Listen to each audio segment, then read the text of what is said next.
কোয়েল পাখির খাবারের দাম বাড়ার কারণে আজকে নিজেই আমি খাবার তৈরি করলাম। তো কি কি দিয়ে খাবার বানালাম সেটা আপনাদের আজকে এই ভিডিওতে আমি বলবো।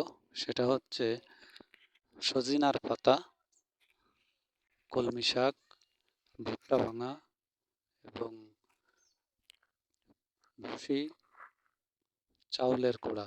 এই কয়টা উপকরণ দিয়ে সাথে লেয়ার লেয়ার ফিট, এই ফিটটা পরিমাণ মতো দিয়ে আমি আজকে একটা খাবার তৈরি করেছি, যাতে আমার খাবারের খরচটা একদম কম আসে। 30-40 টাকার ভিতরে, 35 টাকার ভিতরে যাতে খাবার খরচটা আমার আসে। এবং আমি সেটা বানিয়ে প্রথম দেখলাম যে খাবে কিনা।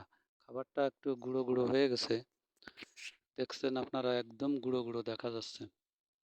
মানে আসলে যে মেশিনে ভাঙানো হয়েছে ওই মেশিনে এত চাপ দিয়ে গুঁড়ো করে দিছে যে একদম তুষ তুষ হয়ে গেছে, এরকম একটা অবস্থা। তারপরেও ওদের প্রথম দিলে একটু নষ্ট করতেছিল, কিন্তু পরবর্তীতে দিলেই এরা খেয়ে ফেলতেছে, এক চুল পরিমাণ রাখতেছে না। তো যাই হোক, আপনারা যদি কোয়েল পাখি পালেন তাহলে এইভাবে খাবার তৈরি করে দিবেন।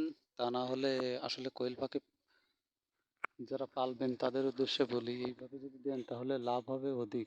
আর যদি এইভাবে না দেন তাহলে লাভ এত হয়তো বা বেশি লাভ থাকবে না। লাভ হবে, কিন্তু লাভের পরিমাণটা একটু কম থাকবে, এটাই আর কি। তাছাড়া আর কিছু না। তো কোয়েল পাখি আমার গড়ে দিয়ে আছে 200 মতো।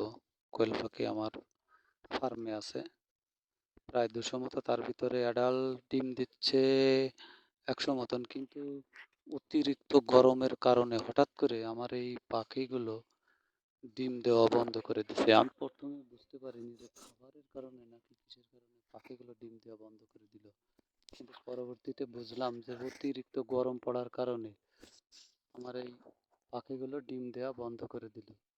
একটু বেশি গরম পড়তেছে আজ কয়দিন ধরে। তো আমার ঘরে একটা ফ্যান ছিল, সে ফ্যানটা আমি আসলে খুলে ফেলেছি, যার কারণে এখন গরমের মাত্রাটা একটু বেশি বেড়ে যাওয়ার কারণে এই সমস্যাটা হয়েছে।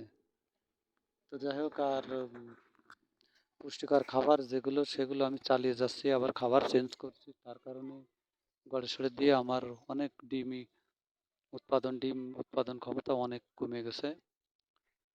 তো যাই হোক, আপনারা যারা কোয়েল পাখি পালবেন চিন্তা করছেন বা পালতেছেন, তারা একমাত্র খাবার